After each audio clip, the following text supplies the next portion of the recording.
আজ আমি ঠাকুরের কথা বলবো। শ্রী রামকৃষ্ণের সান্নিধ্যে স্বামী চেতনানন্দ, শেষ জন্ম রহস্য। এক, যা শেষ জন্ম সেই এখানে আসবে। যে ঈশ্বরকে একবারও ঠিক ঠিক ডেকেছে তাকে এখানে আসতে হবেই হবে। শ্রী রামকৃষ্ণের এই উক্তিটি গভীর তাৎপর্যপূর্ণ। এটি বড় আশা ভরসার বাণী। ঠাকুরের মুখ থেকে কখনো সত্য ছাড়া মিথ্যা বেরোয়নি। সুতরাং ধরে নেওয়া যেতে পারে যারা শ্রী রামকৃষ্ণের কাছে এসেছিল সকলেরই তবে শেষ জন্ম এখানে বলতে শ্রী রামকৃষ্ণ সাধারণত নিজেকেই নির্দেশ করতেন। আমি, আমার সর্বনাম প্রয়োগ করা তাঁর পক্ষে একরূপ অসম্ভব ছিল। যদি নিতান্তই বলতে হয় তবে শ্রী শ্রী জগদম্বার দাস বা সন্তান আমি, এই অর্থেও বলতেন। অহংকে তিনি সম্পূর্ণভাবে মুছে দিয়েছিলেন। এখন দেখা যাক যারা শ্রী রামকৃষ্ণের কাছে এসেছিল তাদের সম্বন্ধে তিনি কি বলেছেন। অবতারের সঙ্গে যারা আসে তারা নিত্য সিদ্ধ, কারো বা শেষ জন্ম। ঠাকুর বলছেন না সকলেরই শেষ জন্ম। একদিন কথা প্রসঙ্গে শ্রীমকে বলছেন আরেকবার আসতে হবে, তাই পার্শ্বদের সব জ্ঞান দিচ্ছি না। সহাস্যে, তোমাদের যদি সব জ্ঞান দিই তাহলে তোমরা সহজে আমার কাছে আসবে কেন?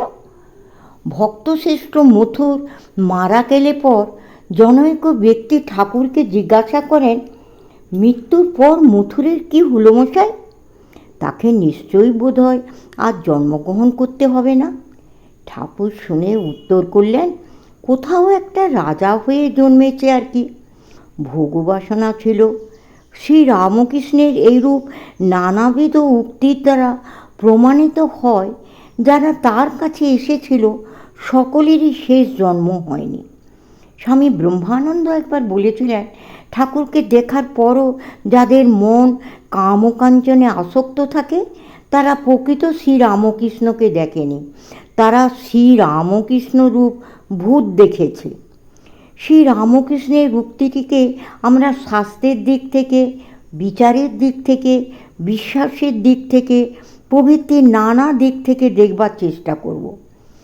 শেষ জন্মের লক্ষণ সম্বন্ধে শ্রী রামকৃষ্ণ নিজে বলেছেন, শেষ জন্মে সত্যগুণ থাকে, ভগবানে মন হয়, তাঁর জন্য মন ব্যাকুল হয়, নানা বিষয় কর্ম থেকে মন সরে আসে।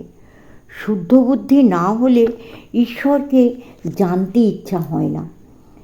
শেষ জন্ম বা অনেক তপস্যা না থাকলে উদার সরল হয় না। ভগবানের কথায় যার গা রোমাঞ্চ হয়ে ওঠে ও চোখে জল পড়ে, সেইটি তার শেষ জন্ম বুঝতে হবে। শাস্ত্র বলেন জ্ঞানাৎ মোক্ষ, অর্থাৎ জ্ঞান হলেই মুক্তি। গীতাতে আছে ব্রহ্মে স্থিতি হলে ব্রহ্ম নির্বাণ হবে।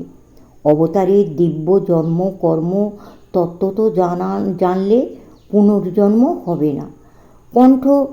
কঠ উপনিষদে আছে, যিনি বিবেকী, সংযতমনা, পবিত্র চেতা, তিনি সেই পদই ব্রহ্মকে লাভ করেন, ফলে আর পুনর্জন্ম হয় না। বৃহদারণ্যক উপনিষদে আছে, যিনি কামনার অধীন নন, যিনি কামনা শূন্য, বাসনাহীন, আপ্তকাম ও আত্মকাম তাঁর ইন্দ্রিয় সকল উৎক্রমণ করে না, তিনি ব্রহ্মস্বরূপ হয়ে ব্রহ্মে লীন হন। ছান্দোগ্যে ঋষি বলেছেন, ব্রহ্মজানে গমনকারীরা আর এই মানবীয় আবর্তে পুনরাবর্তন করেন না। কথাই বলে, বিশ্বাসে মিলায় বস্তু, তর্কে বহুদূর। গিরিশের বিশ্বাস ছিল যারা শ্রী রামকৃষ্ণের সংস্পর্শে এসেছে সব মুক্ত হয়ে যাবে।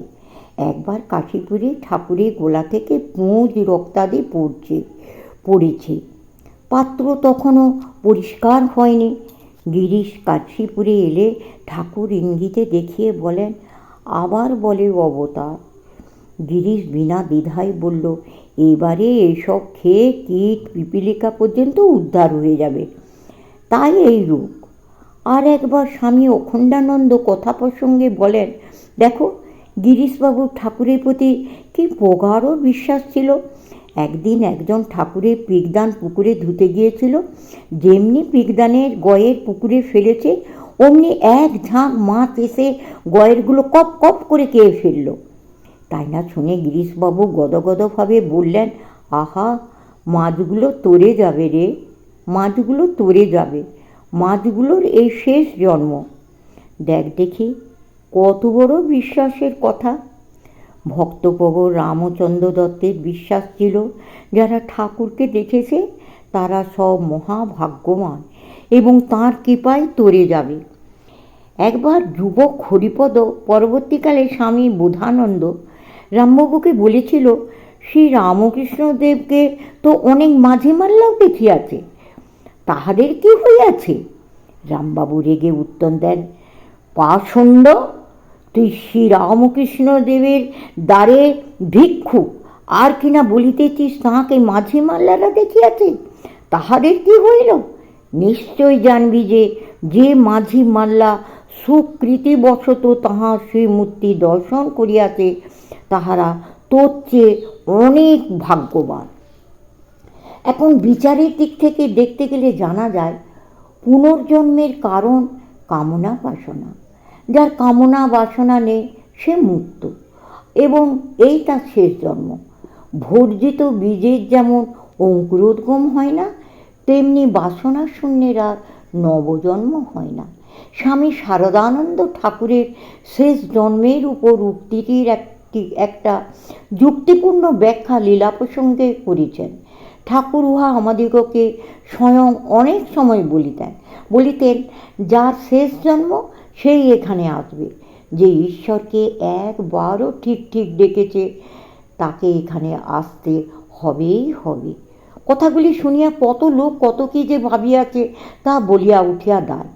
কেহ উহা একেবারে অযুক্তিকর সিদ্ধান্ত করিয়াছে, কেহ ভাবিয়াছে উহা ঠাকুরের ভক্তি বিশ্বাস প্রসূত অসম্বন্ধ প্রলাপ মাত্র, কেহ বা ওই সকলে ঠাকুরের মস্তিষ্ক বিকৃতি অথবা অহংকারের পরিচয় পাইয়াছে, কেহ বা আমরা বুঝিতে না পারিলেও ঠাকুর যখন বলিয়াছেন তখন উহা বাস্তবিকই সত্য, এইরূপ বুঝিয়া তৎসম্বন্ধে যুক্তিতর্কের অবতারণা করাটা বিশ্বাসের হানিকর ভাবিয়া চক্ষু কর্ণে অঙ্গুলি প্রদান করিয়াছে। আবার কেহ বা ঠাকুর যদি উহা কখনো বুঝান তো বুঝিব ভাবিয়া উহাতে বিশ্বাস বা অবিশ্বাস কিছুই একটা পাকা না করিয়া উহার সপক্ষে বা বিপক্ষে যে যাহা বলিতেছে তাহা অবিচলিত চিত্তে শুনিয়া যাইতেছে। যাই হোক, অহংবর্জিত শ্রী রামকৃষ্ণকে অবলম্বন করে মা জগদম্বা লীলা করেছেন। অবশেষে স্বামী শারদানন্দ মন্তব্য করেছেন, ঠাকুরের কথাগুলির ভিতর এখানে কথাটির অর্থ যদি আমরা মার অভিনব উদারভাবে এইরূপ করি তাহা হইলে বোধ হয় অযুক্তিকর হইবে না এবং কাহারও আপত্তি হইবে না। পরবর্তীকালে জনৈক ব্যক্তি এই শেষ জন্মের রহস্য সম্বন্ধে স্বামী শারদানন্দকে জিজ্ঞাসা করলে তিনি বলেন, এর একটা যুক্তিসঙ্গত অর্থ করাই ভালো। যারা তাঁর ভাব নেবে তাদের জন্মের একটা সীমা হয়ে যাবে। কারো কারো এই জন্মেই হয়ে যাবে, কারো কারো একাধিক জন্ম লাগবে, তবে অনন্তকাল ধরে জন্ম মৃত্যু হবে না। যে যত খাটবে তা তত শীঘ্র হবে ক্রমশ।